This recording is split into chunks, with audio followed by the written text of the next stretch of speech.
سڵاوتان لێبێت تەوەری ئەم جاری مایکی پەیاممان لەسەر وانەکانی ئیسرا و میعراجە دەچینە لای نوێژخوێنان و لای هاوڵاتیان پێیان دەڵێن لە کۆچی شەوڕەوی پێغەمبەر خوا صلی الله علیه وسلم ئێوە چ وانەیەک و چ دەرزێکتان وەرگرتووە لە هەمان کاتا مامۆسایانی ئاینیش وەردەگرین کە زیاتر ئەم بابەتەمان بۆ ڕوون بکەنەوە و پێمان بڵێن لەو شەوەدا پێغەمبەری خوا صلی الله علیه وسلم چی بینی و چی لەگەڵدا کراو و لە هەمان کاتیشدا چی لەسەر مسلمانان فەرز بوو لە گۆشەیەکی دیکەشە باس لە گرنگی شەو دەکەین کە چۆن شەوی پیرۆژ لەیلەتو قەدرمان هەیە لە مانگی پیرۆزی ڕەمەزان شەو نوێژمان هەیە کە لە شەوایە و لە هەمان کاتیشدا گیرابوونی دوعایە کە لە سەیەکی شەودایە دەمانەوێت بزانین تایبەتمەندی شەو چییە لە ئاینی پیرۆزی ئیسلامدا و هاوڵاتیانی چۆن توانیویانە سوود لەم کاتە کە شەوە ببینن بۆ عیبادەت و بۆ ڕازیکردنی خوای گەورە لەگەڵماندا بن و بینن.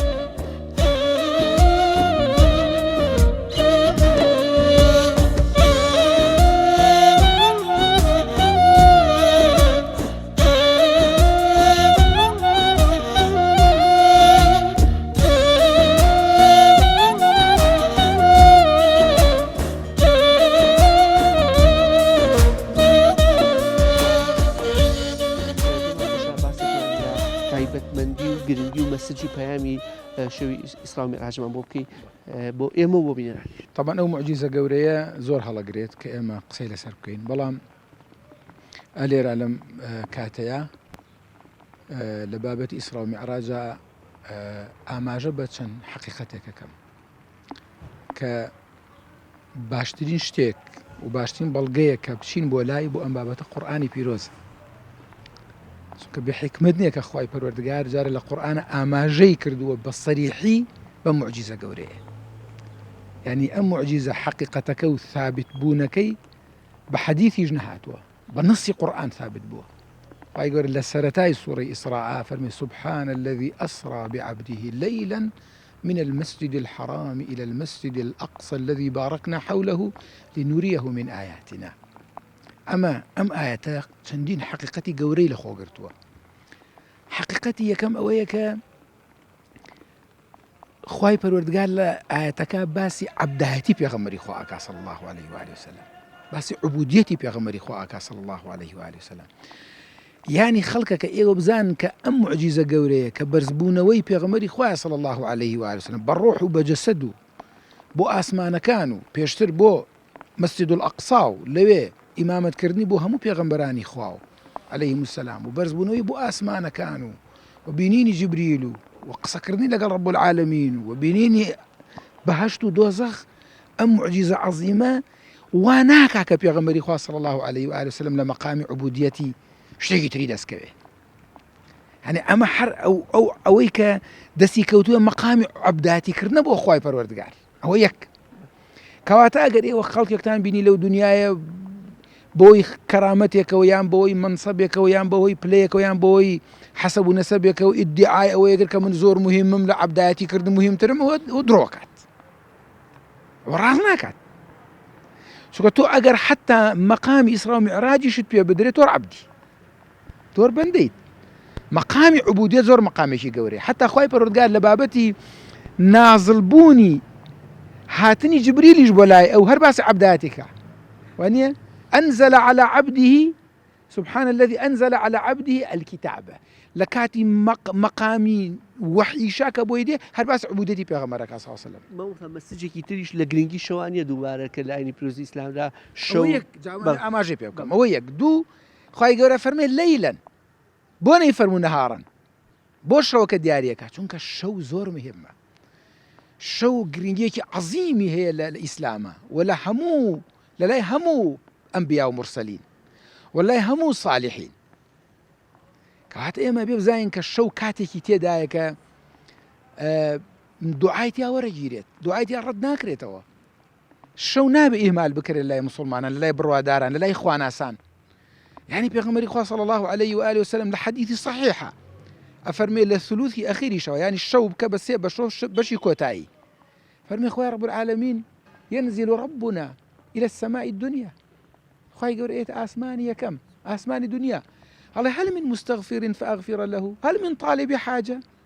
كس هي داوای شتێ بکە پرسیارێکی هەبێ داوای ئەوە بکە لێی خۆش بم یام داوای شتێکم لێ بکە کە بیدەمێ یام داوای لێ خۆشببوونم لێ بکە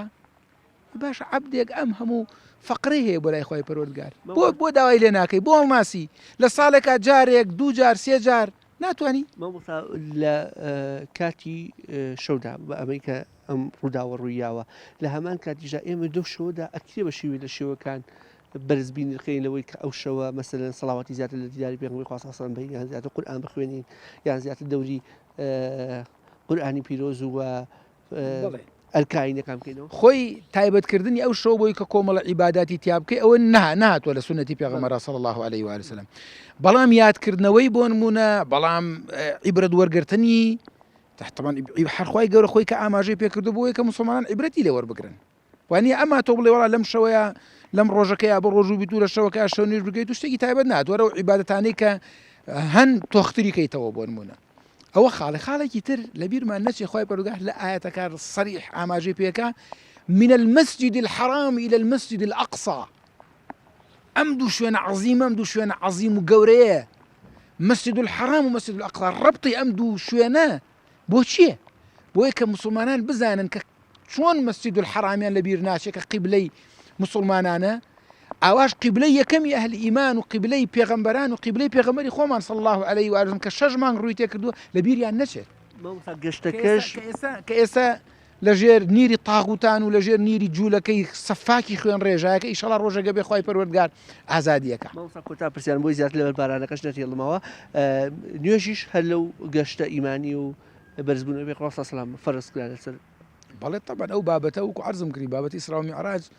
چەندین کتێب هەڵەگرێکە چەندین بەرنامە لەگەری قسەی لەسەر بکەین بەڵام مەسەلە مستعجالەیە هەر ئاماژە بۆ بکەین طبعا خی پەروەردگار هەموو ئەحکامەکانی ئەم دینە جیبریل هاتووە لە ئاسمانەوە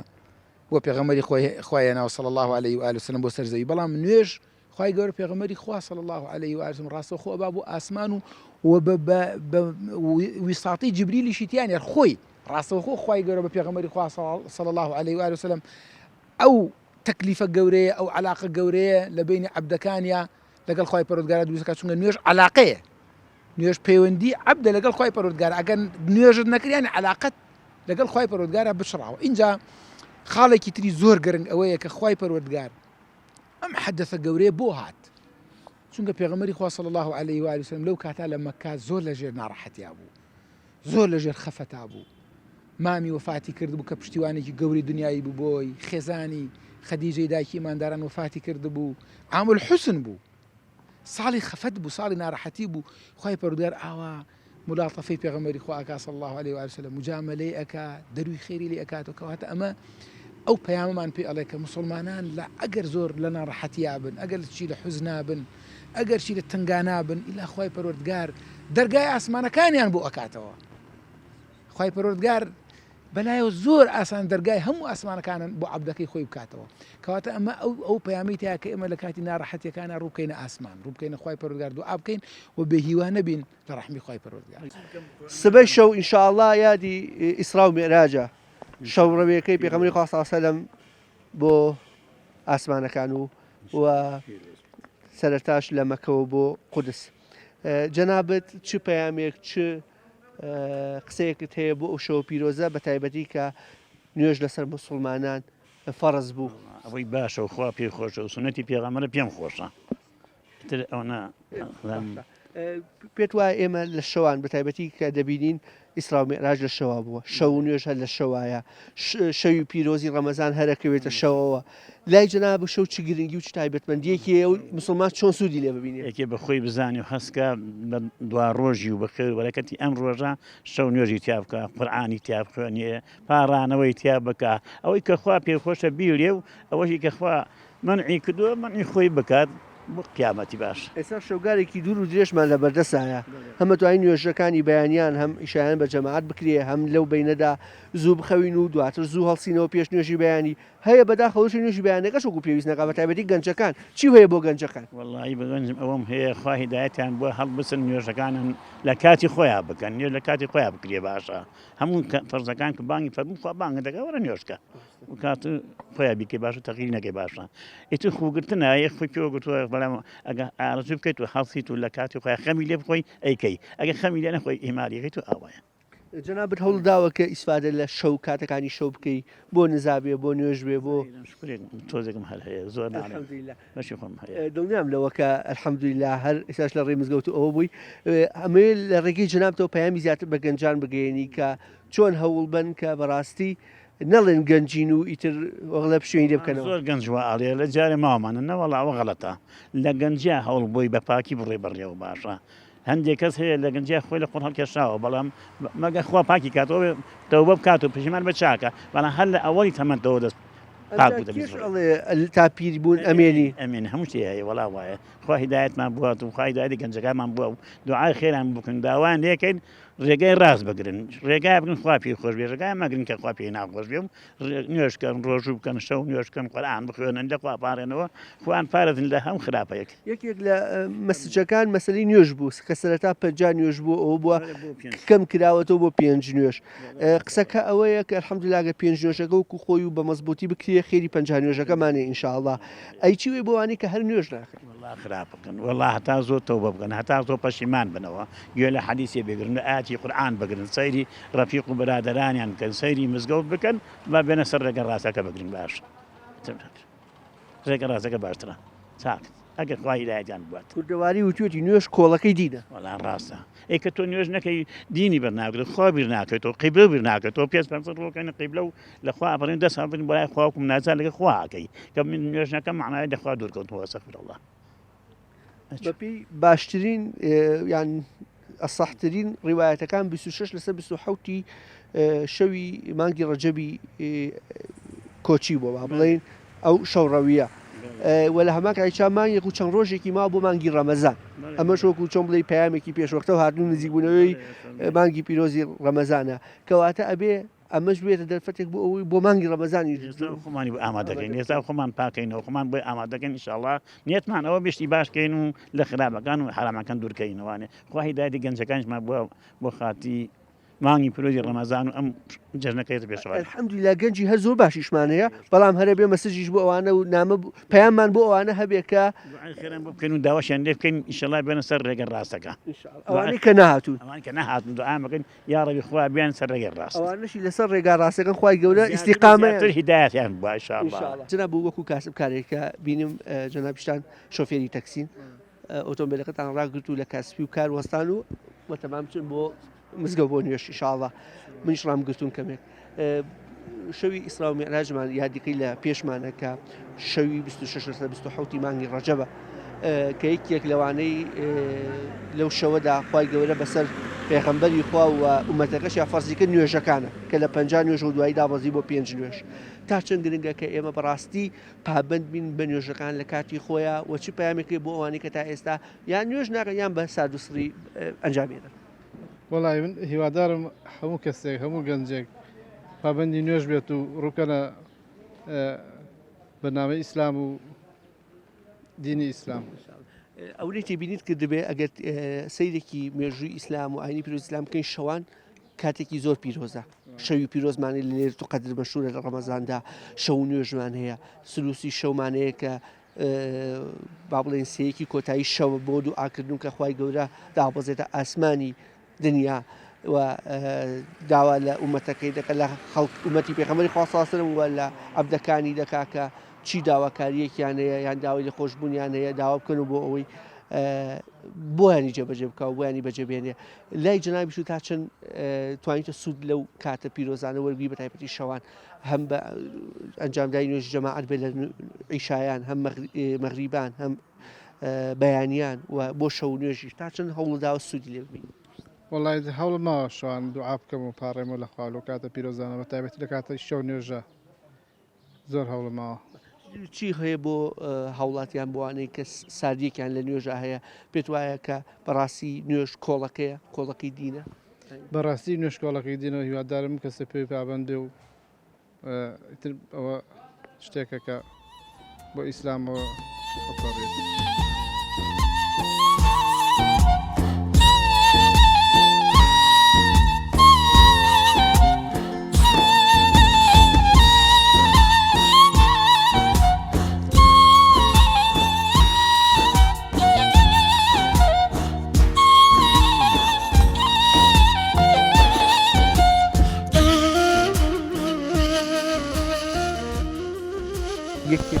کە لە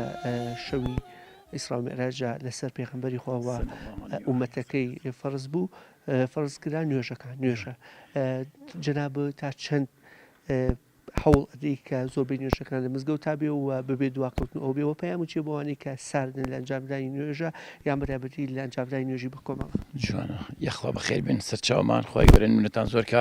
سپاسی کەناڵەکەتان ئەگەین کە ئەوە لە خەمی مسلمانان و دین و دینی ئیسلامان برای عەزیزم نوێژ ئینسان ئەگەر فێری نوێژ بوو تێگەیشت لە معنای نوێژ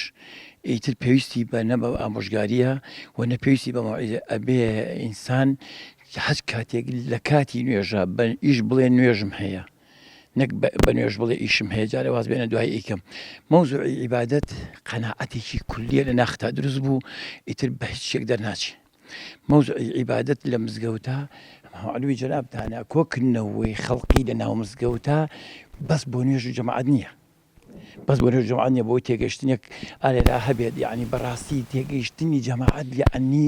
بەیەکەوە برایەتی دروست ببێ بۆ هەموو شتەکان بۆ خۆشی و ناخۆشی بەدەمێکەوە بین ئەمە کاریگەری لەسەر نوێژ دروستەکە ئەیان نوێژ شەر سادە بێت بیکەیت و بیکەی دەورێکی نییە لای من ئەگەر تیبینی بکەین شەوی ئیسرا و میعراج ئەوە بە شەوا بووە شەوی پیرۆزکەی لێرە قەدر لە مانگی ڕەمەزانە شەو واتە داوەزینی قورئان بۆ ئاسمانی کەم ئەسمانی دنیا و لە هەمان کاتیشا ئەگەر سیر بکەین زۆربەی دوعا و نزاکانمان لە سلوسی شەوایان لە درەنگانی شەوا قبوڵ دەبێ وەتەنە خوا گەورە داوەزێتە ئاسمانی دنیا ئەمە نیشانەی گرنگی شەوە تا چەند گرنگە کە بەڕاستی ئێمە سوود لە عیبادەت لە شەوا وەربگرین هەرکە لە ئەنجامدانی نوێژی ئیشا بە کۆمەڵ هەم ئەنجامدانی نوێژی بەیانی بە کۆمەڵ هەم بە دوعاکردن و شەو و نوێژ تا چەند جەنابەت وەکوڵێ توانیتە سوود لەو کاتە وەربگری گەورە پاداشتەمەتەوە قوربان عیبادەت لە ماڵەوە بە تایبەتی لە کاتە سونەتەکانە و لە نزیک بوونەوەی بانگی بەیانە لە ماڵەوە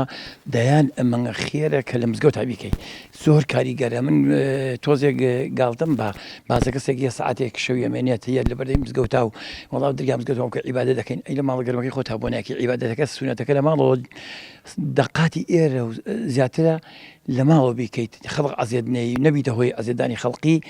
نەک لە وەرە بۆ جەماعەتەکە وەرە بۆ ئێرە وەرە بۆ ئێرە یعنی بەڕاستی من سەرم لاوە دێ کۆمەڵی خەڵق یەن لێرە بە جەماعەت دەکەن بەڵام لە ناوەڕۆکە هیچ فێر نەبوون لە عیبادەت مامۆستا لەگەڵ یادی ئیسرا و میعراج ڕاستەوخۆ ڕەمەزانمان بیرەکەوێتەوە لە بەرەوەی مانگێک و چەند ڕۆژێک کێمێنێ ئەمە چاچەم پەیامێکی گرنگە کە ئێمە هەلەی سەو خۆمانی بۆ ئامادە بکەین بۆ مانگی پیرۆزی ڕەمەزان وڵی قسەکەی جەنابەت تەواوە بۆ لە کۆمەڵی ڕۆ بەڵام لە کۆمەڵی ئەبێ ئێمە هەموو کاتێک ئامادە باش بین هەموو کاتێک ئامادە باش بین پێشینانی خۆمان ڕزا و ڕەحمەتی خۆیان لێبێ 6 مانگی ڕەمەزان دوعاەکەی خۆیان لێ قبول کە 6 مانگی داهاتوو کە نزیکە بووینە ڕەمەزان ئەگە خۆیان یان بمانگەری مانگی ڕەمەزان اللهم بلغنا ڕەمەزان وایە قوربان جا ئەمە مەوزوعەکە ئێمە نابێ هەر بەس وابەستی کەین بەمە نزیک بوونەوەی لە ئیسرا و میعراج بۆ ئەوی کە نزیکە بینەوە لە ڕەمەزان ئەبێ 6 مانگی یەکەم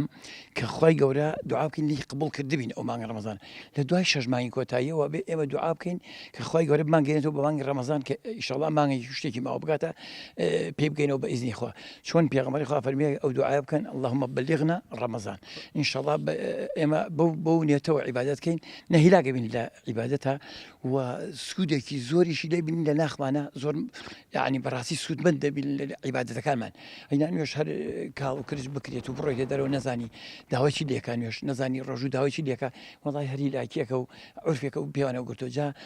گرتکردنی نوێش نابێ بە وەکو عادەت هەر ئادائی نوێشکەین ئەبێ ئیقامەی سەلاتکەین ئیقامەی ڕۆژوو بکەین ئەگەر ئیقامەی ڕۆژومان کرد ئەم ڕۆژوە ئەبێ بە شەحن بۆ 11 مانگی کەشمان ئەگەر هەر ئادای ڕۆژومان کرد هەر دوای ڕۆژەکەەوە خۆمان وای هەرەوە خۆمان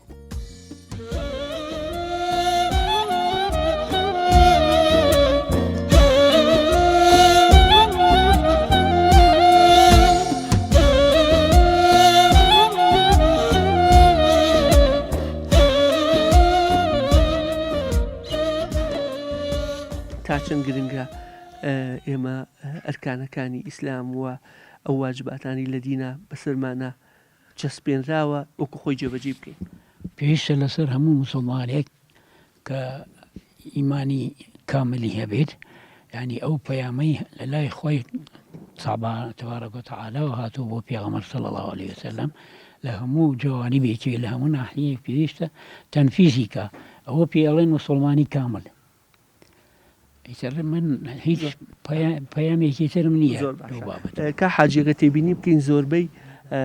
ڕێو ڕسمەکان یان بۆنە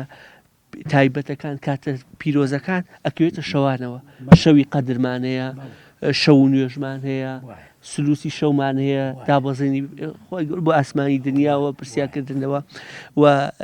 زۆر بابەتی تریش ئەبینین ئەکەوێتە شەوانەوە جناب و تا چەند هەوڵ داوە کە سوود لە شەو وەربگری بۆ عیبادەت والله بجوري توانا هذا والله چیت هەیە بۆ ئەم گەنجان کە تا درنگانێکی شەو ئەمێنەوە و شەو درنگانێک خەون جایوە بۆ نوێژی بەیانێکەش خەبەریان نابێتەوە هەڵناسن والله من بيامي من أوية كدواء كم لم نوى تازانا يعني محاولة بكن كبقرينو بوصل رجاي راس الرجاي عيني إسلام چونکە هیچ ئاینێکی تر نییە ئەمڕۆ چونکە بە گوێرەی ئەمری خۆی تبارەکە و تەعالا کە ئەم ئاینی ئیسلامە دابەزی هەموو ئاینەکان حکومەکانیان سڕاوەتەوە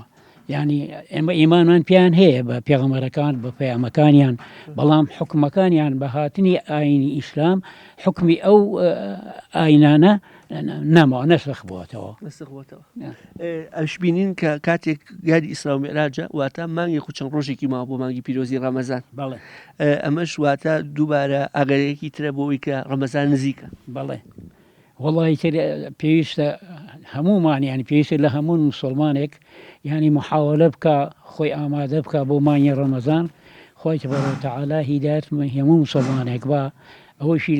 نەگەڕاوەتەوە بگەڕێتەوە بۆ سەر ئاینی ئیسلام ینی ئەو بەرنامەی ئیسلامە تەنفیز بکات و لەخوا بپاڕێنەوە خۆی تبارەکە و تەعالا ڕەحمان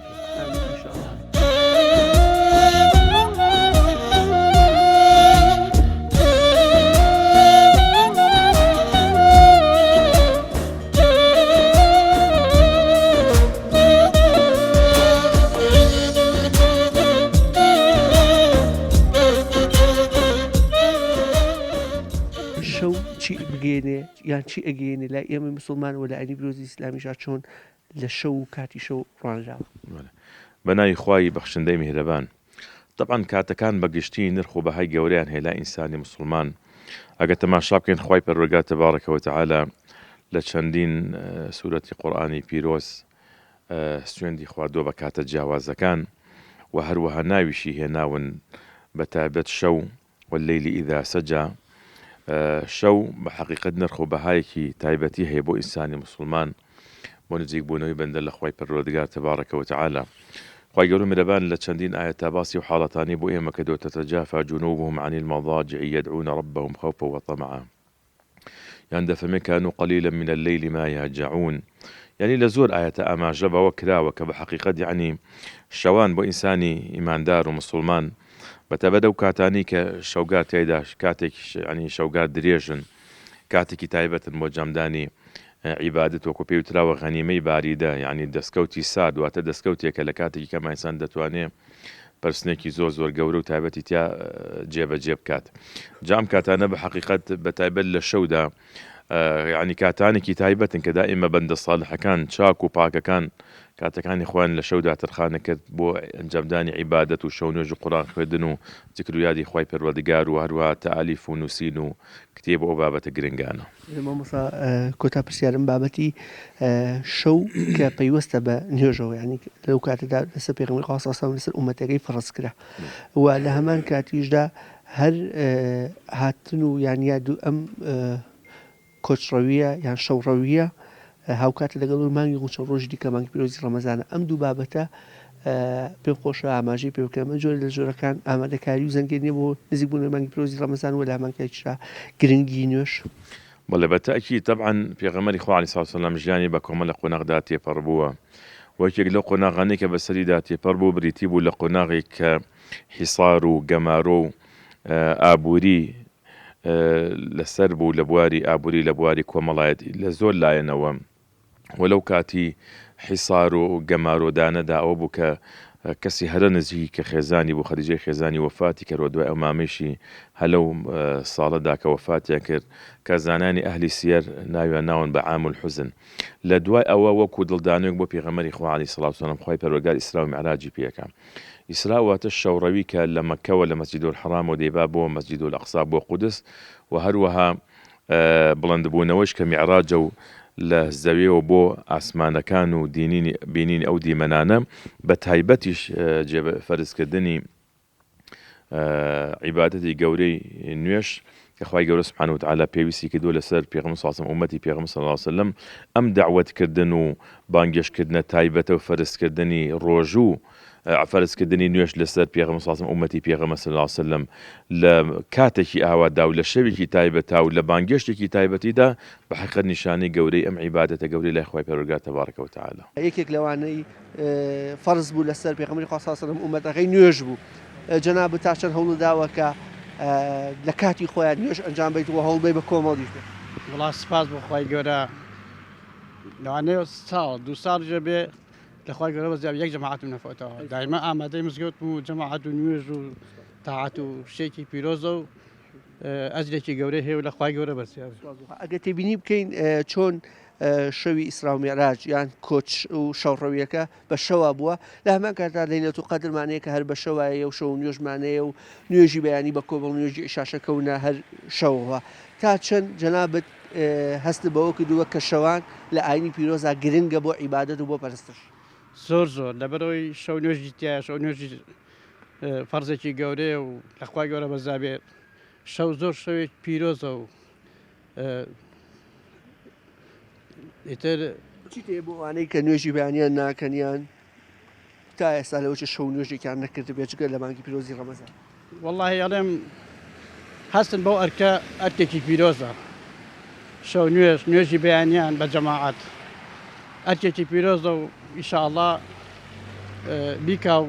ئەو واجبە جێبەجێکات ئیسرا و میعراج کۆچی پێغەمبەری خوا صلی الله علیه و سلم لە مەککەوە بۆ قودس و لە قودسەوە بەرج بوو بۆ ئاسمانەکان یەکێک لەوانەی کە فەرز کرا لەسەر پێغەمبەری خوا صلی الله علیه و سلم و ئومەتەکەشی نوێژ بوو کە 50 بوو دوای داوازی کەم برایە بۆ 5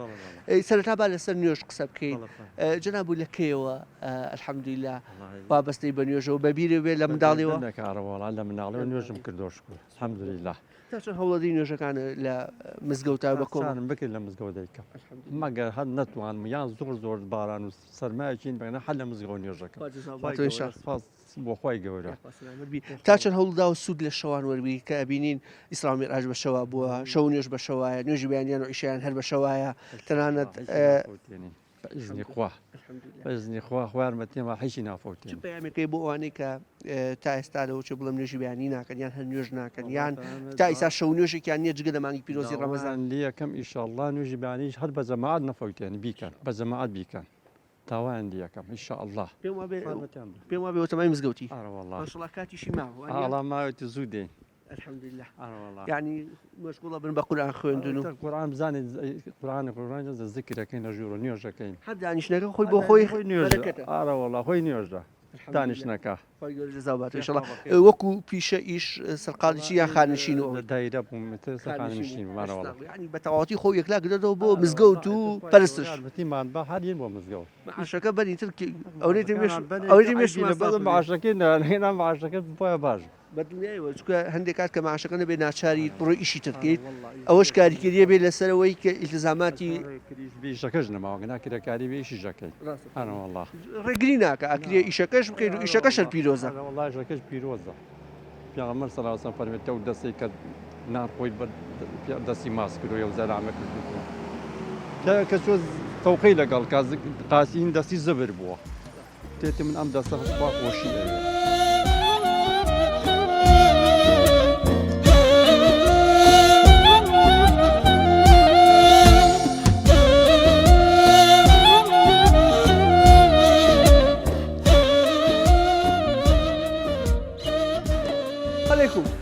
باشش کرد ئیشەڵا لەسەر خێ بەرەو مزگەوتە ڕۆی خواجەزاواتەوە سبەی شەو 26 لەسەر 27 مانگی ڕەجەب بە کۆچیەکە ئیسرا و میعراجە یادی ئیسرا و میعراجە شەوڕەوی پێغەمبەری خوا صلی الله علیه و سلم بۆ ئاسمان یەکێ لەوانەی کە فەرز کران نوێژ بوو جەنابەت چوانەیەک لەو کۆچەی پێغەمبەری خوا صلی الله علیه و سلم وەرگرتووە بە تایبەتی کە فەرزکردنی نوێژ بوو ئیتیعاتی کوێیت و تەوا هەبدە چ بۆ مزگەوت و ئیتیعاتی ئەو حەسابە بکەیت و تەوا بڵێ بەدڵی خۆت نییە ئەبێ مەفروزە ئارەڵا بەفروزە بە بیرەوەری جەناب لەکەیەوە ئەلحەمدولیلا نوێژەکەی هەر بە مناڵیەوە تقریبا تقریبا حەوت ساڵی هەر ساڵی تا نوێژەکە ماشەڵڵا لە حەوت ساڵی وەش ساڵیەوە هەوڵ داوە زۆربەی فەرسەکان ئەلحەمدولیلا لە مزگەوت بی خوا بەزیاد دەبینین ئیسرا و میعراج بە شەوا بوو و لەیلەت القەدر و شەوانی قەدری ڕەمەزانیش هەر شەوە و شەو نوێژیش هەر شەوە نوێژەکانی بەیانیان و ئیشیانەکەوێتە شەوەوە کەواتە شەو گرنگە لە ئاینی پیرۆزی ئیسلامە تا چەند هەوڵ داوە سوود لەو کاتە و شەو وەربگری بۆ عیبادەت حتى هەموو هەوڵ ماوەی تر هەموو شتێ چی هەیە بۆ ئەوانەی کە تا ئێستا جگە لە مانگی پیرۆزی ڕەمەزان شەو نوێژێکیان نەکردووە یان نوێژی بەیانی هەر ناکەن ترەوە کەلمەی کردوێتەوە خۆت بەدبەختە بێ بەدبەختە بێ ئارە وەڵڵا ئەی خۆی گوناحبار بێ ئەگەر نوێژ دەکا و ڕوونەکاتە مزگەوت و ئەوانەی تر خۆی ئەبێ خۆی بازەکەی بە خۆی ماڵوێرانە بێ ئەیوان نییە ئەبێ ئاوا بێ جەب شەوی ئیسرا و میعراجە شەوڕەوی پێغەمبەری خوا صلی الله علیه و سلم هەم لە مەکەوە بۆ قودسووە لە پاشان بۆ ئاسمانەکان یەکێک لەوانەی کە ئەو فەرزانەی کە بەسەر پێغەمبەری خوا صلی الله علیه و سلم ئومەتەکەیان فەرز کران نوێژ بوو کە یەکەم جا 50 بوو دوای کەم کرایەوە بۆ 5 قسەکەم ئەوەیە جەناب وەکو موسڵمانێک چوانەیەک لەو کۆچە و فێر بوویتەوە ئەو کۆچە بەڕای جەنابەت چ پەیامێکی تایە بۆ ئێمە بەتایبەتی لە نوێژە کە ئێمە پێویستەکە ئەو فەرزە کە بە کۆڵەکەی ئاینی پیرۆزی ئیسلام ناسلاوە جێبەجێ بکەین و خەمسادی دەنەکەین بسم الله الرحمن الرحیم بەخێر بن سەر چاوم نوێژ ئەو لەو کۆچای من ئەوەی لێ تێگەشت بێتم ئەو نوێژانەی کە فەرز کراوە ئەوەی لێ تێگەشتم الحەمدوللا ئەگەر خوای گەورە هیدایەتماندا پابەند بین بۆ عیبادەتەوە ئەوەی لێ تێگەشتم بەرامبەر مزگەوتەکەشی تر بە پێی توانە لەوەی هەوڵدابێ بە کۆمەڵ بێ نوێژەکان ئای بەتاکی دەراڵە هەر نەخۆشیە مزگەوتەش ماڵمێنەوە ئێرە الحەمدوللا زانی مزگەوتەوە و بەخوا بە بڵێ بڵێ ڕەلا کاتێکە بۆ دای خانەوە گەڕامتر خوای پەروەردگار ئەمەی کرد بە نسیبم خۆشم حەزم کرد لە مزگەوتەکە نزیک بێ ئیسرا و میعراج پەیامێکی تیا مەسەلەی شەو گرنگی شەو پێغەمبەر خوا صلی الله علیه و سلم بە شەوم کۆچەی کردووە لە هەمان کاتژە ئێمە شەو نوێژمانەی هەر شەوە نوێژەکانی ئیشا و بەیانیان ئەڵێ ئەگەر مەسەلەن بە کۆمەڵ بیکەی وکوە بەجێچای شەوکە شەو نوێژە کردە بێ لە سەیەکی شەوە واتە پێش بانگی بەیانی دوعا قبوڵە ئەم تایبەتمەندیانی شەو ڕاستی دەرەکەی کە لە ئاینی پیرۆزە زۆر کاتێکی تایبەتە بە دڵنیایە کاتێکی زۆر تایبەت و پیرۆز و مبارەکە شەو نوێژی درەوە ئەگەر یەکێ خوای گەورە هیدایەتی بە شەو نوێژی تاکاش کارێکی زۆر گەورە و پیرۆز و مبارەکە ئەگەر یەکێ خوای گەورە هیدایەتی بە ئینشاءالله نزیک بوونەوەشە لە مانگی پیرۆزی ڕەمەزان دوای ئیسرا و میعراج بە مانگێک و چەند ڕۆژێک وانە ڕەمەزانە ئەمەش دووبارە جۆرێک لە خۆ ئامادەکردنەوە و زەنگی نزیک بوونەوەی ئەم مانگی پیرۆز بەڵێ بەڵێ بەتاگیر خۆ ئامادەکردنێکە خۆ حازەکردنێکە بۆ مانگی پڕخێر و بەرەکەتی ڕەمەزان ئینشاءالله خوای گەورە بیکا بە نسیبی هەموو برایەکی بسڵمانمان ئینشاءالله ئەوەی کە گوێبیستی بوون وتە و بۆ چوونی هاوڵاتیان و نوێژ خوێنان و مسلمانانی شاری سلێمانی بوو لەسەر وانەکانی شەوڕەوی پێغەمبەری خوا صلی الله علیه و سلم کە باسییان لە گرنگی کاتی شەو کرد و پێویستی پابەندبوون بە 5 نوێژە فەرزەکەەوە لە کاتی خۆیدا و دوانە خستنی و هەوڵدان ئەنجامدانی نوێژی بە کۆمەڵ لە مزگەوتەکان و لە هەمان کاتیشدا باسییانەوە کرد کە بەڕاستی هەر کەسێک کە پابەند نەبێ بە ئاینی پیرۆزی ئیسلام و لە کۆتاییدا خۆی زەرەرەکە و خۆی ماڵوێرانی هەم دنیا هەم قیامەتیش دەبێت تا بەرنامە و بێگەیشتنەوەیکی دیکە بۆ خودایەتان دەسپێرم کە سپادەزایە